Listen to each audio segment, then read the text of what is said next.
From headlines to heartbeats, this is More Than News with Kris Moore. Buckle up for a journey beyond the surface, where we uncover the real stories shaping our world. Hey there, it's Kris Moore with More Than News podcast. We are so glad you're joining us today. I got to tell you, I love my job. I love interviewing people. But what people do not know about me is my favorite shows are survivalist shows. It's what I binge watch over the weekends, whether it's Alone or Naked and Afraid or there's so many of them these days. But I just finished watching Outlast on Netflix, and the winner is joining us right now, Drake Vliem. I am so glad you're here. I cannot wait to hear this journey. How are you? Doing great. How are you? You're home. You're settled. Yep. After how many days in Alaska? 32 in the woods. 32 in the woods. Now, if you're not familiar with the show, give them some details about Outlast.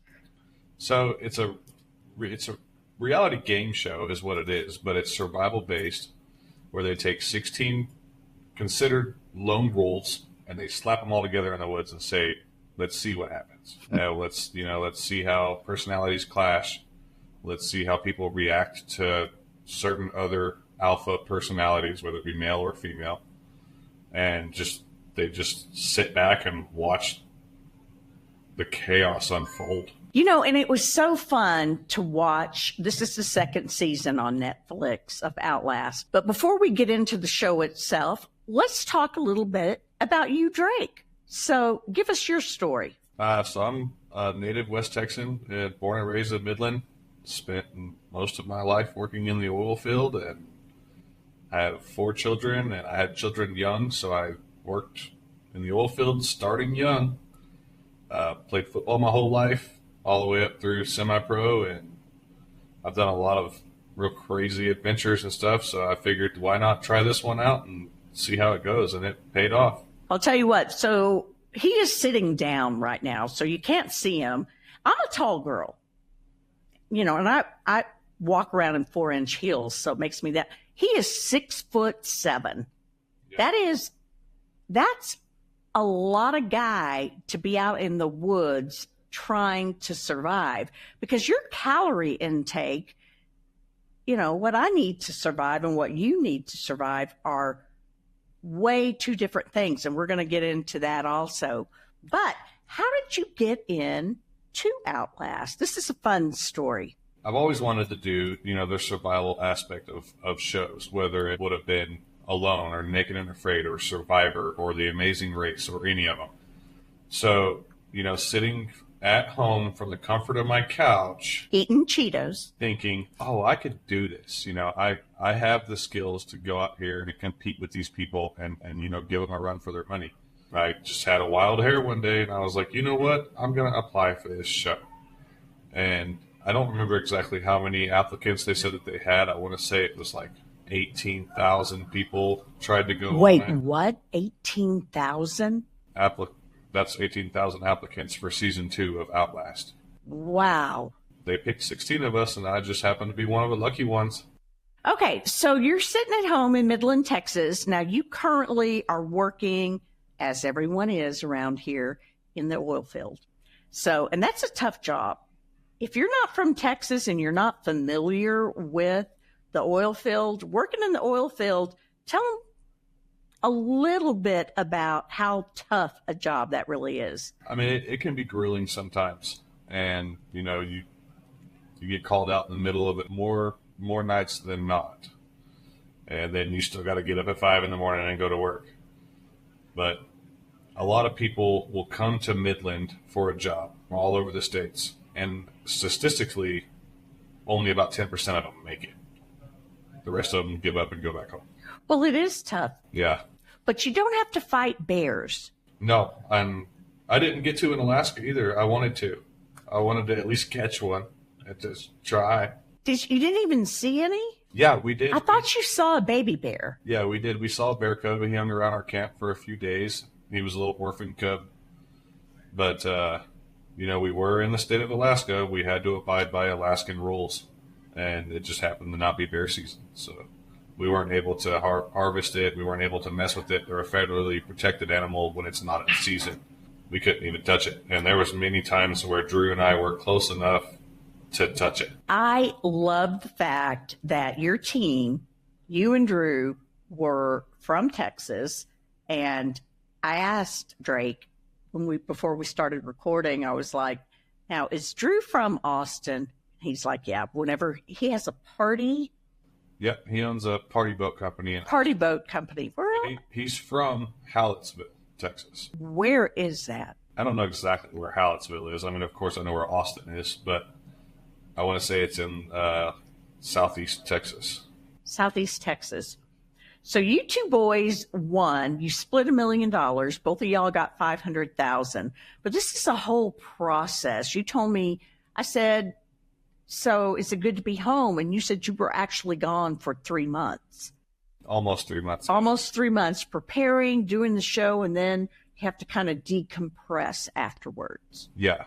Post-show, we all had to go through refeeding programs and have medical evaluations. We had to be cleared to make sure that we were healthy, especially healthy enough to travel. So, yeah, we had to hang out for a little while afterwards and make sure we were all good to go and no one got seriously hurt internally or, if you go so long malnourished or dehydrated, you could have organ failure, and especially your stomach shrinks so much. And that's the reason. It's hard to eat after that. Yeah, that's the reason they do a refeeding program. To try to build it back up. Yeah, because if you overeat and your stomach is too small, it can overstretch and rupture. Okay, let's talk about the show itself. So when did you get the call? So I got the call about my application, I would say July, and then we left to film 1st of August. Or 1st of October, I'm sorry. 1st of October. Oh, obviously, this was last year. Yep. Okay, so 1st of October. So you get the call, and how much time did you have to prepare? I had like 6 weeks from the time that I knew that I was chosen to be one of the 16 participants. I had about 6 weeks before I left. What did you do to prepare? I ate, and I ate, and I ate. I put on 30 pounds in 6 weeks. Really? Just to make sure that I had enough to burn. Every girl's dream is to be able just to sit and eat anything we want. But you lost all of that while you were there, plus some, right? Yeah, I lost all of that plus some. So I put on 30 pounds before I left, and I lost 52 while I was there. 52 pounds. In 32 days. Okay, we're going to fast forward to you actually arriving, packing your bag. You're prepared. You had 6 weeks to prepare. You pack your bag. You fly to Alaska, and you meet the 16 other contestants? Nope. We didn't have any contact whatsoever before the game started. So y'all were all separate? Yep. And that's part of the game. And even whenever we were all on our way out to the woods on the boat, if you watch episode 1, we're all just sitting there. We weren't allowed to speak to each other. Yeah. That's part of the game. It's kind of a mind game. You don't get to pick and choose what you like about certain people, about how they carry themselves. You can only judge them by just off of what they look like. So it was definitely a mind game from the get-go. Of you have to judge a person off their looks, which most people in the world don't like to do. No, absolutely. And that's all we had to go off of. And I would think, like I said, I watched the show. You're a big guy. If I was choosing my team, I'd go, I need that guy because he can chop the wood and it's got to be strong. And did you have any hunting skills before you went in there? I mean, you're from Texas, so that's probably a dumb question, but yeah, I've been an avid hunter and fisher my entire life, and I've always really just been fascinated by the outdoors. It's kind of my serenity, and it's where I can go to kind of come back to terms with myself.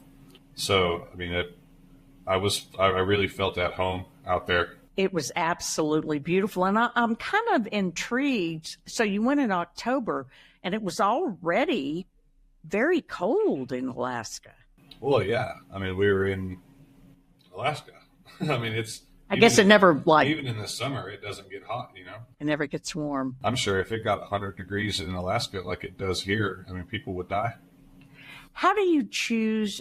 Do they give you any guidelines on choosing your clothing before you go? Nope. They kind of told us, like, whatever you're wearing on insertion day is all you get. It's all you got. So there was a lot of us, we wore 2 pair of socks, 2 pair of underwear, 1 pair of pants, 1 rain suit, a big jacket. And then once you get out there in the woods, we all got off the boat. We decided teams. As soon as you pick your spot, everybody started taking layers off. Because once you start sweating and then it drops below freezing at night again. Then that's bad. Yeah, it's a real quick formula for hypothermia. Wow. Okay. So you get there, you choose your team. That whole choosing you just walked up and grabbed a hatchet? People who did get a hatchet were deemed essentially team captain. We were told we were going to do like a dodgeball style lineup, and we're going to pick teams. If you watch the first season, they didn't do that. They all just kind of like, as the start of the game was being read out loud, they were all like, I want you, I want you, I want you, I want you. They didn't want that kind of chaos this time. So we all lined up, told our name, where we're from, and just a couple things that define you as a person or as an outdoorsman or a woman. So that's kind of what we did. And I've never really had a problem being last one picked on a dodgeball style lineup, just I guess from my stature, the way I carry myself. So I didn't even try to grab a hatchet. I stood in the back and let other people fight for that role. Now Drew drew the hatchet. Drew grabbed a hatchet. So you were on Drew's team. There were 4 teams. Yep, 4 teams of 4. Yeah, you were Bravo, because there's Alpha, Bravo, Charlie, Delta, and Charlie. Yep. Poor Charlie. They struggled a little bit. They did struggle. I don't want to give it all away. Besides, you already know that Drake won. But yeah, if you've not seen the season, you really do need to see the season. But there were 4 teams, and that's the only way you could win. So if you got to the end of it, you had to have at least one person of your team in order to win. It's a team game, and it's a team dynamic, and that's part of the game. You had a good team. Yeah, I had a great team. From the start, I had a great team. Yeah, y'all really did. We had a couple hunters, a couple really good foragers. Sammy was incredibly knowledgeable in anything outdoors. How is he? He's great. Have you talked to him? Yeah. Bless his heart. I was on the phone with him like 3 hours ago. You did say you've kept up with him, but Sammy lost some weight. Yeah, he dwindled down pretty quick. Him and Drew both came out pretty lean, though. They started the game pretty lean. Pretty lean. Probably have a whole lot of fat to burn. Not a great idea. Yeah, when Drew jumped in and paddled to get to the shrimp boat, I just knew. I'm like, there's no way this guy's going to survive because it was so freaking cold. Drew's got grit. He's got something that a lot of people don't have, and there's no quit in that man. Well, he's from Texas. Yep. It's you Texas boys. Okay, so what were some of your favorite moments from the show for you personally? Me personally, my favorite moments were probably, honestly, just being goofy with Drew. And that was something that we kind of both relied on each other on and we kept telling each other, we told each other every single morning, like, I get to be here. I am blessed to be here. I was blessed to be chosen. That's a true story. There was a lot of other people on the show that kind of went out there like I deserve this, and I'm better than this. I have the skills. I'm gonna win. I deserve to win. Me and Drew, I mean, of course, everybody went there to win. On the one-on-one conversations Drew would have with me, we would tell each other, like, man, I'm just loving this. Like, I just want to be here just to be here. Neither of us have ever seen Alaska before. And so we spent a lot of time just walking around, just like, dude, look at that. Look how cool that is. Like, oh, it was beautiful. It was really just unreal. Just the scenery was insane to me. You could look off in the distance and see the British Columbia mountains just covered in ice. It was just awesome. And me and Drew made sure that we both knew, like, we're blessed to be here. We get and enjoyed it. You enjoyed it, starving or not. Yeah, we were just happy to be there. And being with someone like Drew, our personalities bounced off each other really well. We were all about, let's be goofy, let's have fun, let's pick each other up, let's boost the morale every day. And I think that's what took us to the end in all actuality. You two worked together very well, and I think that had a lot to do with it. I could tell, even if I didn't already know that you had won before I watched the season, I would have picked that y'all would have won because you're from Texas. I would think any Texas would want the Texans to win. Absolutely. But you could see how well you worked together. Like whenever his boots were soaking in all that water when y'all were trying to make it to the finish line. And you literally, and I know you were exhausted and you were starving and you were thirsty. You picked him up, carried him over the water. Yep. To try to keep his feet dry. I had to make sure my dog made it to the end with me. Where does this dog thing come from? There's got to be a story behind that. It was just something that Drew and I told us, whenever your tank started getting empty and you started dwindling down, right, mentally and physically. It's an old sports saying.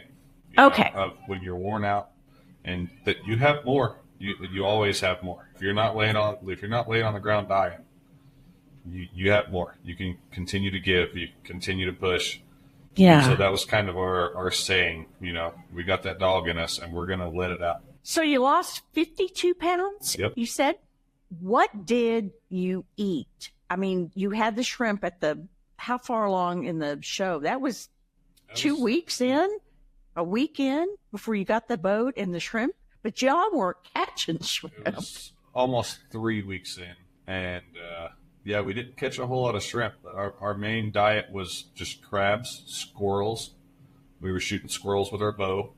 We had a couple mice that we ate. Yeah, I saw Sammy smashing mice. Sammy got a couple mice with some deadfall traps, and I was amazed whenever he showed it to me. And it was probably the mice was probably smushed as thick as 2 quarters stacked on top of each other. I saw that. I was like, mice pancakes. When he showed us, I was like, there's no way he's going to be able to skin that and clean it to get it edible. Sammy got it done. He not only had it skinned, cleaned, and gutted, but he cooked it and split it between everybody. Everybody got a little tiny leg, but you said that y'all were eating every part of whatever animal it was, even the little bones. Yeah, nothing went to waste. I mean, even with the squirrels, we ate bones and all. We ate everything except the stomach and the intestines. Yeah, that's not safe. And so every animal that we killed, especially squirrels, all that was left was the skull and the teeth. All the other bones got eaten. Yummy. Ribs got eaten. Everything. Do they really taste like chicken? They do. They do kind of taste like chicken. Like dark meat chicken. That's what I've been told. I mean, I'm not going to eat any of the squirrels in my backyard. I feed them peanuts. I've had squirrels since I've been home. Really? Now you have a taste for squirrels. I had never had one before, so I didn't know. But Drew had. Drew had eaten squirrels his childhood and stuff. And now it's like, man, you make some squirrel stew, I'm going to be on it. So you go through the very end, you guys make it to the end, and you get the map, and you've got to follow this map and a compass. You noticed my text when I said, you need a compass to find, because we're here at the Apex Club, and I'm like, he'll get it. That would be tough for me. I mean, I'm completely directionally challenged. So, but you get it, you get to the very end, and you have to start a fire. And it's raining. It was raining, and it was super windy. Windy, and you grabbed your... I used my rain jacket. That's right. A wind block to let the flame go straight up in the air instead of being blown off to the side and not being able to light the fuse on that flare. But Drew and I neither of us had ever attempted a friction fire. Yeah, that's with the stick and the... Yeah, that's rubbing 2 sticks together. Right, and that's not easy. And so we told each other when we got up to that finish line and we saw that we had to make a friction fire, both of us kind of got real big-eyed and we were like, what are we going to do here? And we told each other, like, wing it. Let's just wing it. I mean, we both had the concept down. We know how to do it. We had just never done it. How long I'm sure they abbreviated it for the show, but how long did it literally take you to get that started? that way with friction fire? Maybe about 15 minutes. That's not bad. We did it pretty quick. We were in a rush. You were a man on a mission. The Oh, my gosh. I can't even imagine. And you had no idea what the other team was going through. We didn't even know where they were or anything. You know, our finish lines were at different spots. We didn't know if they had already finished or if they were still hiking or what they were doing, if they were having trouble with their friction fire. We didn't know. So you win, you get the fire started, it shoots off the flares, and what color was your smoke? Orange? Red. Reddish orange. Like Reddish. crimson. So it comes up. They literally drop cash. That is a lot of money. They dropped a duffel bag of money out of a helicopter. They did, and I just saw y'all going through it. I was like, I've never seen that much money before in my life. So getting that duffel bag back to Texas was a task in itself. I can't even imagine. How do you get that through security? When they ask you, why do you have all this money? I won. You where in Alaska? Are there casinos? I mean, how did you get through there? I mean, we just told them, like, we want a reality TV show. They said, okay. It was a thing at every airport. I'm sure it was. Security was called at every airport we walked into. Okay, so you win the money, but let's circle back to you won the money. They helicopter you two out. They have to put you in a hotel where they can get you healthy again before you can come home. Yep, but just doing medical evaluations and doing a refeeding program just to make sure that we were healthy enough to travel back home. We should have had a parade in Midland. Why haven't we had a parade? Nobody I'm going to knew. talk to the mayor. Nobody knew about it. Shout out to Mayor Lori Blanc. She shouted me out on Instagram. She is a good woman. We've got some good folks here in Midland. I've never met her. Oh, you haven't? Nuh-uh. That is such an honor to win that and such a big deal. So that's a lot of money to win. Has your life changed any? It has changed in the sense of, like, I got myself completely out of debt. Congratulations. That ain't easy. Paid my house off. I paid my vehicles off. Good for you. Just bought myself a new motorcycle.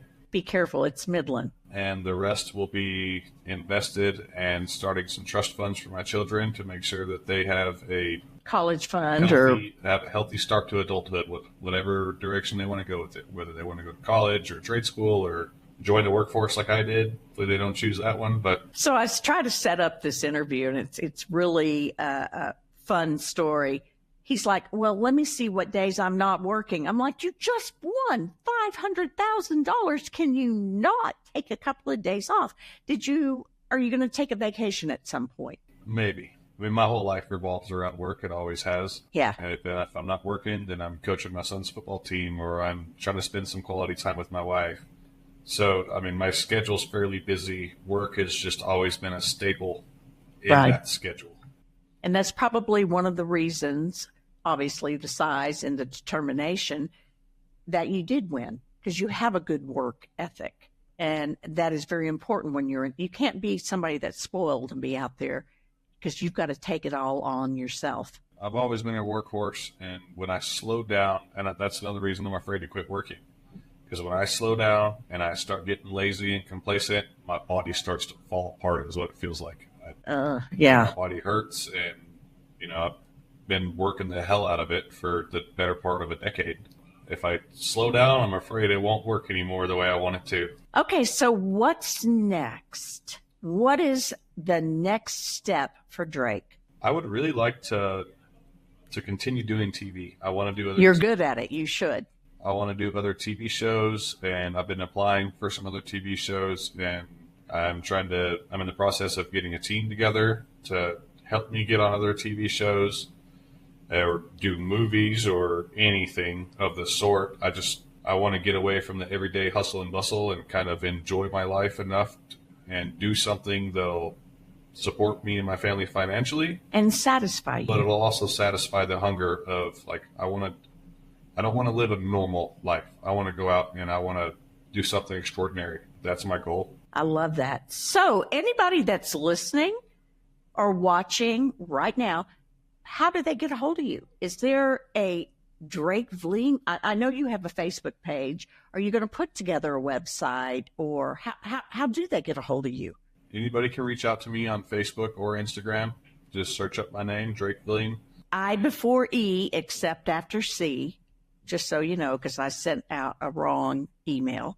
I've been doing my best to reply to everybody. Good for you. Reply to all the messages. It is a hassle to keep up with when you got thousands of them coming in.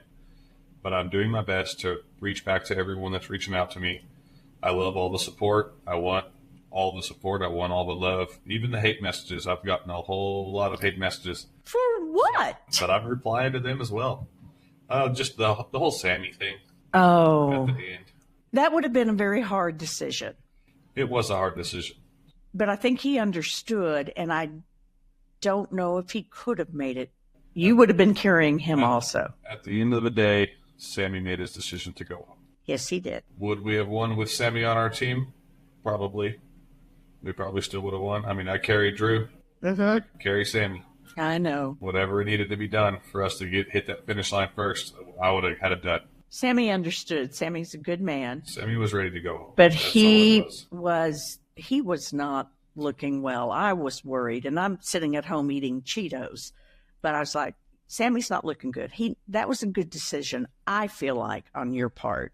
Well, it's dangerous too. You know, once your body gets to that stage, yes, sir. To faint when you stand up, and you're struggling to walk, and you can't walk in a straight line, and you're trying to walk through the woods in Alaska. Nevertheless, it can be really dangerous. Okay, so we're going to circle back forward, and you made it to the end. You've got these big dreams moving forward. You're answering all your emails, your Facebook, your Instagram. So I am just thrilled that you've taken some time and shared your story. Is there anything else you want to share with everybody that you can think of? A favorite moment, a worst moment? So, I mean, everybody had bad days out there. I'm not going to sit here and tell you that it was all rainbows the whole time. Right. You know, everybody had tough moments, including me. And I don't think I would have gotten through my tough moments without Drew kind of building me up whenever I was in that dark place, and I did the same for him when he was in the dark place. I want to say to everybody, get ready for a merch drop and a company drop. I'm working on it. I'm not going to sign me up. I'm not going to spill all the beans just yet, but it's in the workings. I'll keep everybody updated. You keep me updated. Merch is dog. Why do I see a dog on this? Maybe women's intuition. All right, let us know so I can share with everybody.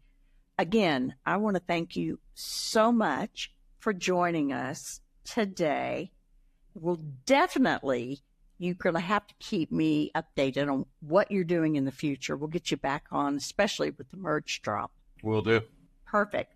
Drake Vliem with Outlast from Netflix. Season 2. Check it out. It is really a great, great show. You'll enjoy it.